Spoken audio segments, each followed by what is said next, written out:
Autism is on the rise.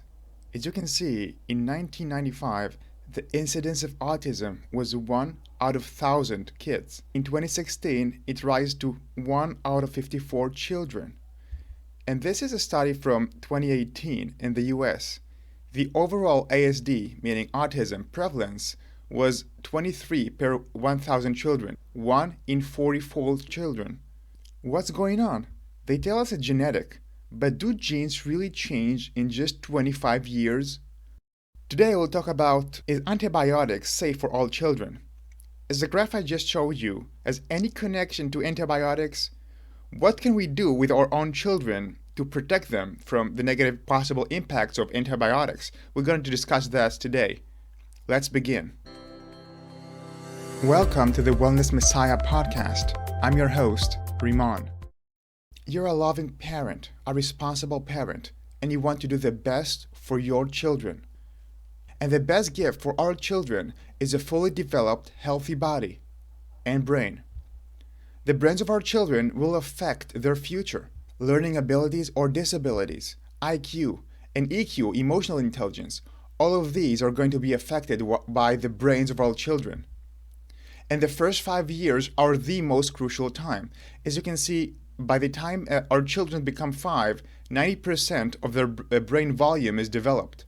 So these 5 years, together with the time in the womb, are the most critical time in the development of the brain of our children. Brain development and gut microbiome. What is the gut microbiome? It is the collective microorganisms in the digestive system, specifically in our child's, but also ours as well. 100 trillion of them, mostly bacteria, are sitting on the walls of the gut. They weigh 3 pounds. Heavy. If you're losing weight after taking antibiotics, now you know what you have lost. And we carry those microorganisms everywhere we go. We just like a large containers of microorganisms and bacteria. Challenge 1, antibiotics. Antibiotics can save the baby's life when threatened by harmful bacteria. However, these antibiotics, they do come with a cost because they are non-specific, which means they kill the good microbiome together with the bad bugs we are targeting. This is really important. We don't have technology to target only the bad bugs, so we also kill the good bacteria, the microbiome. And most importantly, these antibiotics could affect the microbiome of babies.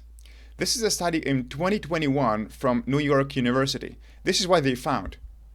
Antibiotics near pregnancy had a negative impact on critical neurological development in babies, in mice. Now, near pregnancy means before the mother becomes pregnant, or when you give antibiotics for a child after they are born as babies. And the brains of the babies didn't develop to the maximum potential in those instances. This is the study I'm quoting. There are also substantial effects on frontal cortex and amygdala gene expression by bioinformatic interrogation affecting multiple pathways underlying neurodevelopment, which means that both emotional development and cognitive development got hurt in those babies. So both IQ and EQ got hurt in this instance. The negative impact of our babies' brains took place too when antibiotics were given to mothers before pregnancy. As I said, it's not just when you give it to the baby, because the mother, they bequeath their good bacteria, their microbiome to the child when it's born. So this antibiotics effect also relevant for the mothers who plan to have a baby. The baby inherits a damaged microbiome from the mother at birth if the mother took too many antibiotics. That seems very confusing to me at first. Why would the microbiome, a bunch of bacteria, yeast, and other microorganisms, would affect the brain development of human babies? Professor Martin Blaser had been researching gut microbiome for 50 years. He explained this connection. I'm quoting him.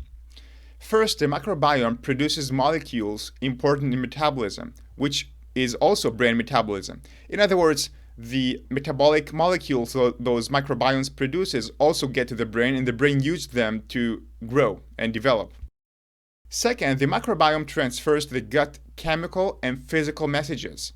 This causes the gut to produce molecules of different neurotransmitters that transmit messages in our nervous system. And there is a direct nerve, the vagus nerve, between the gut and the brain.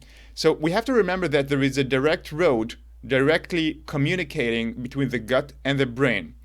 And the gut has a major impact on the communication that goes in the brain. And this communication is really relevant in the brain development because remember, all development, all growth begins with communication in the body. And now you can see there is a connection, the growth of the brain coming from the gut. And we know who sits in the gut, which is the microbiome. And 80% of serotonin, this is a quote from him, 80% of serotonin comes from the gut. And studies have shown that the gut produces or does not produce serotonin according to the messages they receive from the gut. So again, think about this. 80% of serotonin comes from the gut. This is tremendous amount for a chemical that has such a major impact on the brain. But not only it makes us feel good, it also has to do with the brain growth. Let me show you in a second. So what do we know about serotonin and brain development? This study showed that, I'm quoting, serotonin acts as a growth factor during embryogenesis. So serotonin in essence helps the brain to grow. Thus, serotonin plays a huge role in the baby's brain development. And 80% of it coming from the gut, where its production influenced by the microbiome. This microbiome also makes vitamins the baby needs. These bacteria, they're virtually producing your baby, they give your baby daily multivitamin that helps the brain to grow. Protecting your baby together, the gut and the microbiome. The gut is the protective fence of the baby's body. The gut protects the baby from the myriad of toxins in our environment. Now, we already know that we are bombarded with toxins all the time, but the gut protects us. The baby needs the gut to protect itself also from those toxins. Which toxins are we talking about? Pesticides, heavy metals, chemicals. Pesticides in our agriculture, they work on the nervous system of insects, and we want them to stay out of the body when we eat the food. Imagine what happens when they enter the body. They target our nervous system as well. So we want to keep them away from our bodies and also the bodies of our children. And we don't want them to go to the brains of the baby, for example. And heavy metals are also potential brain toxins, only if they pass the gut, only if they pass the gut. And our gut is fed by the microbiome. When the gut is not fed, the baby's defense becomes weaker. Many of these toxins can leak inside the baby's body and get inside the brain. The microbiome also protects our babies directly. The good bacteria also make sure that aggressive bugs are kept out, aggressive bacteria, yeast, and they directly eliminate toxins that could damage our baby's brain. Dr. Campbell McBride, who specialized in neurological disorders in babies and children and worked for a long time with autistic children, I'm quoting her, "These good microbes have an ability to neutralize these chemicals. In fact, they are the best neutralizer and detoxifying substances on the planet known to us." Idea: let's give our babies probiotics. It's not that simple. Here is why. Musical chairs. Musical chairs. Do you know this game when we played as children? When you have empty chairs and the music played out, and when the music stops, all the kids need to take a chair, and the kid who did not take a chair was left out and couldn't sit and was out of the game. And the same game happens in the gut. Every bacteria or microorganism takes a chair inside of our gut. It sits there on the walls of the gut on this long tube and share our food as it sits there. Once a microorganism, good or bad, takes its place, it's not easy to remove it, especially if we continue to feed it. Would you give up your chair easily if you had free food? We would have to kill you first. The same with bacteria. Nature knows this very well, which is why the babies receive the mother's microbiome at birth, right before the first sip of milk. Nature wants to make sure the microbiome takes its place in the musical chairs game before every potential contamination that could enter the baby's body. Which is why the antibiotics don't harm our children directly.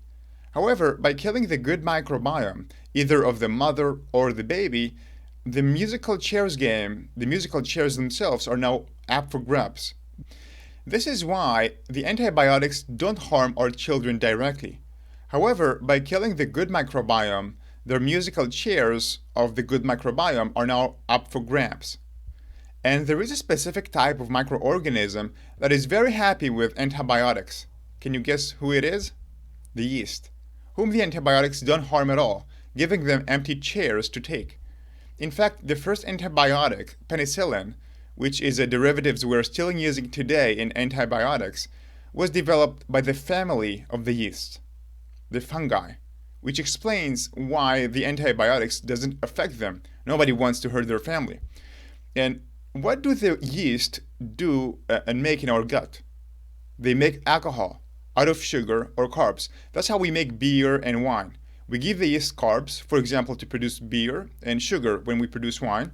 This alcohol production happens in our gut too. Then you hear about syndromes like this one, drunk without drinking, a case of auto-brewery syndrome. Yeast producing alcohol inside of our bodies from grains and sugar. And some people who probably have leaky gut of some sort, they get the alcohol entering their blood and they get drunk without drinking a single glass of alcohol. Imagine that. Alcohol doesn't help the baby's brain. It prevents the good bacteria from recovering after antibiotics. And we know that because we use too alcohol to kill or slow down the growth of bacteria. In addition, alcohol is a neurotoxin. It hurts the brain development of the baby, which is why we don't want to drink alcohol during pregnancy. Now, without the good microbiome suppressed by the yeast, other bad germs can join the party. And they love sugar too. Let's talk about mind control. Have you found it difficult to control the diet of your child? What about your diet? These bad germs and yeast sitting in the gut make our children crave sweets, bread, and grains, which they, the yeast and the germs, really love to eat.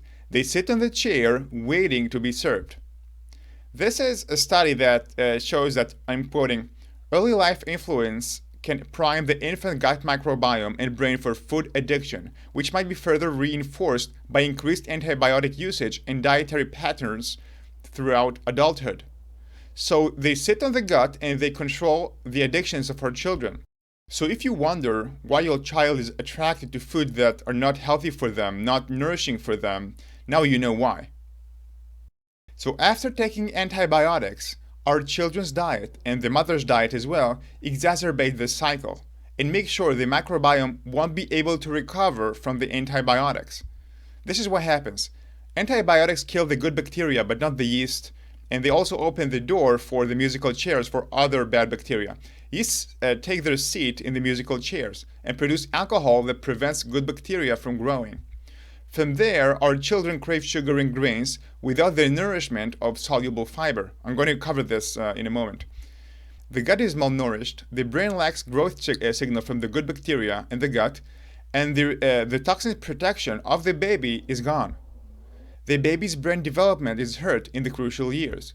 Lower IQ, lower EQ, learning disorders, attention deficits, and also autism. The next section, bringing back the good microbiome. We want to give the good microbiome the food they like and the yeast doesn't like. You know what it is?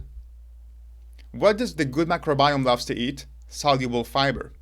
The best soluble fiber comes from the cruciferous family, the cabbage family. Broccoli, cauliflower, cabbage, kale, bok choy, Brussels sprouts, collard, watercress, radishes, and the rest of them.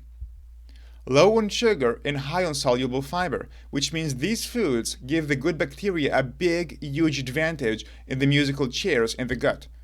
This is why traditional fermented vegetables, for example sauerkraut, which was very common in Europe, are based on these specific veggies. This is what the good bacteria like to eat. What about fiber in whole grains? Despite its good marketing, this fiber is insoluble and won't feed the good microbiome. But its carb content will feed the yeast and the bed bugs, so this food won't help the cause. Soluble fiber, though, is not enough. We also must bring back the good bacteria. We must reintroduce them to the gut. Challenge: no good bacteria in our foods. We no longer eat traditional fermented foods, sauerkraut, genuine yogurt, not commercial yogurt, and kefir. Because good bacteria are active, they shorten the lives of the foods dramatically, so we have to remove them in our food supply. Also, the healthy soil bacteria are removed too in the distribution of food, because these bacteria used to interact with our ancestors all the time when they touched the ground or ate food that came from the ground. We are not. Our food today is virtually sterile. What about store yogurt? What about commercial yogurt? Our commercial yogurt is processed with weaker and limited strains, designed for longer shelf life, lower cost, and mass production. And it has sugar too, which hurts the competitive advantage of the good bacteria. Real yogurt with active good bacteria lasts for 5 to 6 days from production. That's it. You cannot sell those yogurts at store, and we have to make it at home. What about probiotics supplements? You know, those you buy in the supplement containers. In my 15 years of experience, most people don't benefit from them as much as they believe. First, these supplements require expertise in buying. Most products are not effective. By the way, I do not sell any supplement. The amount in one capsule isn't sufficient to restore the original trillions of numbers of good bacteria in the gut. And third, they definitely don't work if we continue to eat sugars and grains. The good news is there is a simple solution. This following solution is simple and rather cheap, and it solves all the problems. The sugar, the amount, the activity of the bacteria, you get all of them. Homemade fermented foods. These can contain up to 100 times more good bacteria than probiotics capsules. All it takes is the base of the food in the starter. Base, which means milk, vegetables, on which the bacteria will grow, and the starter is the strain of bacteria you add, you introduce into the base. No starter, no good bacteria. We need to have a starter, we need to buy a starter. These are the most effective fermented foods: yogurt, homemade yogurt, kefir, and fermented vegetables. And we can use many types of vegetables as long as they contain soluble fiber. Homemade yogurt requires only 15 minutes of preparation for a week's worth of batches. We can eat again and again and again.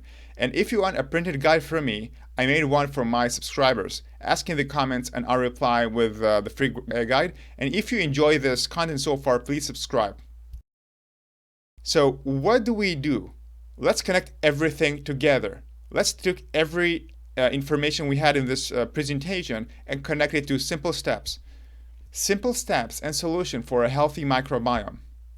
I have to stress, these are not personal advice to you, but what I would do personally with my kid. And whatever you do, it's your responsibility. It's your 100% responsibility. Step 1, I would understand where doctors are coming from when they prescribe probiotics. Unfortunately, medicine has become a legal arena. There is a mixture between helping the patient and protecting the doctor. Besides the medical reasons to prescribe antibiotics, antibiotics give the doctor legal protection. No doctor wants to stand before a jury or a judge and explain why they did not give antibiotics. So in the short term, the doctor rules out a problem that they may be sued for later, with no short-term consequences for the patient because the change in the microbiome doesn't happen immediately. But in the long run, there is a danger to the good microbiome, either of the baby or the mother who will give birth and pass on her microbiome. So doctors have all the reasons to just prescribe antibiotics every time. I don't blame them. Step 2, a considerate antibiotics use. Antibiotics can save the child's life in a critical bacteria's infection. I will consult with the doctor carefully in deciding on taking antibiotics before pregnancy and in the first years of the baby. Now, these are questions I would ask my doctor. Can you be sure 100% it's a bacterial infection? Because many times it's a viral infections and antibiotics are not very effective against viruses. Can we use antibiotics later, effectively, if the situation doesn't improve? I believe that there are times that we can use antibiotics in a later stage when things do not progress as we expect. So can we use the antibiotics later? That's what I would ask the doctor and still be effective.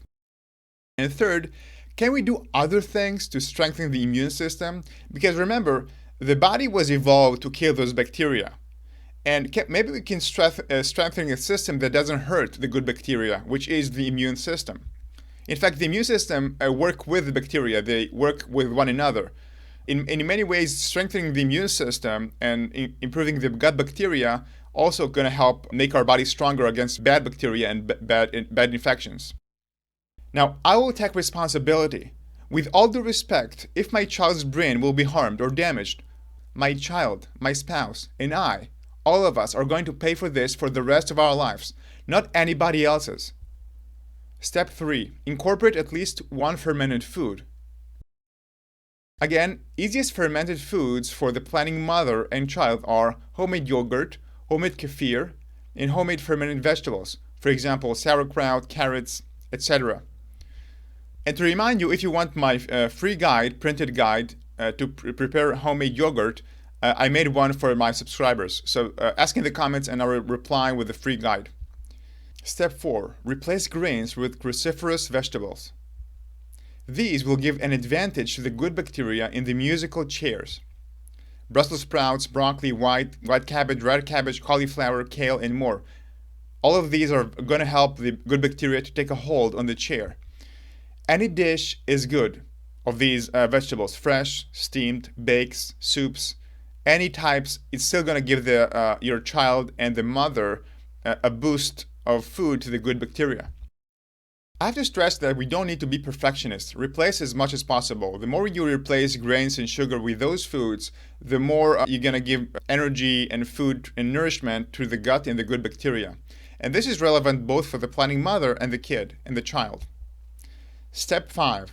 I would make sure my kid drinks filtered water. You see, our tap water must be chlorinated to protect against infection, and that's good. But then it reaches our home and we drink it as well. And chlorine, the same compound that kills bad bugs, also kills the good bacteria as well. Filtration removes the chlorine from the water. 90% of the water my child drinks should be filtered, including drinks made out of filtered water. I would prepare drinks from this water instead of buying sweet sodas. I would consider natural sweeteners that do not harm the good bacteria and feed the bad germs. For example, the monk fruit and stevia. These would not feed the bad germs and give them advantage in the gut. Step 6. Management after antibiotics use. Let's be realistic. We will take antibiotics from time to time. The musical chairs will become available for intruders. It's a crucial time to act. So what do? This is an important window to 1. Consume fermented vegetables to repopulate the good bacteria. 2. Avoid grains and sugar during antibiotic use and following antibiotic use to not encourage the growth of those yeast to produce alcohol and protect the good bacteria from not being able to grow again. And 3rd, eat cruciferous vegetables instead. Summary of the steps. 1. Considerate antibiotics management. At least one fermented food incorporated in the lifestyle of the mother and the child, replacing grains and sugars with cruciferous veggies, and filtering the water before our children drink them.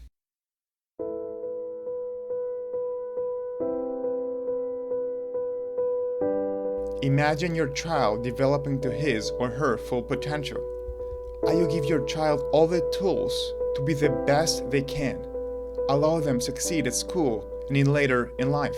What would be the impact on your child's future?